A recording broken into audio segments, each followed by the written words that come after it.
Hi friends and family members అందరికీ hi అండి. చూడండి, ఇప్పుడు మన ఇంట్లో లంచ్కి ఏం రెడీ అవుతుందో. తోటకూర బాగా శుభ్రంగా కడిగి సన్నగా తరిగి పెట్టుకున్నాను.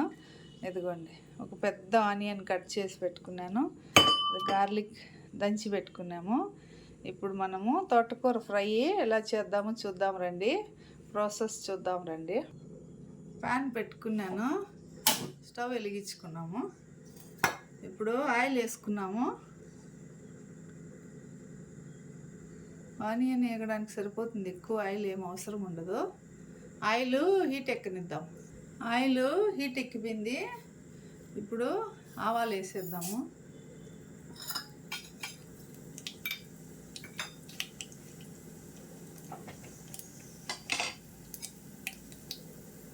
ఆవాలు చిట్టుపట్లాడుతున్నాయి. ఇప్పుడు కరివేపాకు వేసుకున్నాము.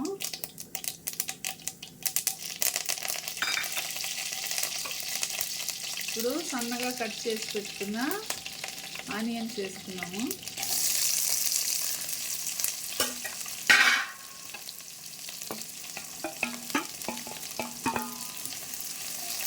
ఇప్పుడు ఆనియన్ కొద్దిగా ఫ్రై అవనిద్దాము.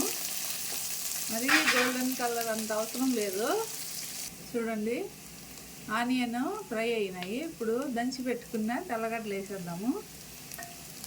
ఇవి కొంచెం అంతా కలిపేద్దాము. ఇవేం అంత ఫ్రై అవ్వనక్కర్లేదు, ఇంకా ఆకేస్తాం కదా, ఆకుతో పాటు అవి కూడా ఫ్రై అవుతాయి, ఉడుకుతాయి.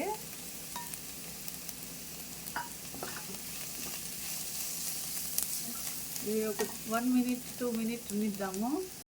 ఇప్పుడు మనం శుభ్రంగా కడిగి తరిగి పెట్టుకున్న తోటకూర వేసేద్దాము.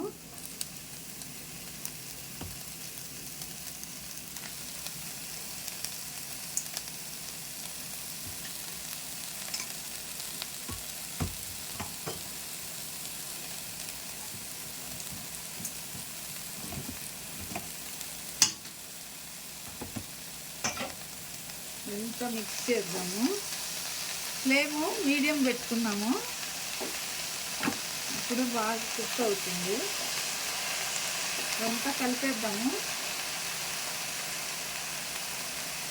చూడండి, ఫ్లేమ్ మీడియం పెట్టేసినాను. మూత పెట్టేద్దాము, బాగా కుక్ అవుతుంది. చూడండి, ఆకు ఎట్లా రెడీ అయిందో చూడండి, ఎంత కొద్దిగా అయిపోయింది కదా. ఇప్పుడు మనము కొద్దిగా సాల్ట్, పసుపు వేసేద్దాము. ఎందుకంటే ఫస్టే వేస్తే ఆకు చానగా కనపడుతుంది. అందులోనూ తోటకూరకు ఎక్కువ ఉప్పు పట్టదండి, చూసుకొని జాగ్రత్తగా వేసుకోవాలా. ఉప్పు ఎక్కువైతే అస్సలు తినలేము. అందుకని నేను 1/2 స్పూను వేస్తున్నాను. తర్వాత మనము రుచికి తగ్గట్టు వేసుకోవచ్చు. ఇదంతా కలిపేసుకొని అట్లే 1 స్పూను పసుపు పొడి వేసేద్దాము. ఇంకొక 2 minutes బాగా కుక్ అవనిద్దాము, ఫ్రై అవనిద్దాము. తర్వాత కారపొడి, ధనియాల పొడి వేద్దాము. ఎంత బాగా కలిపేసి కుక్ అవని. చూడండి, ఇప్పుడు మనం ఇందులో కారపొడి 1.5 స్పూన్ కారపొడి, 1 స్పూన్ ధనియాల పొడి ఇందులో వేసేస్తాము. బాగా కలిపేద్దాము. కలిపేసి ఇంకొక 2 minutes ఫ్రై అవనిద్దాము. చూడండి ఫ్రెండ్స్, ఆకు బాగా రెడీ అయిపోయింది. చూడండి, బాగా ఫ్రై అయిపోయింది. ఇప్పుడు మనము స్టవ్ కట్టేద్దాము.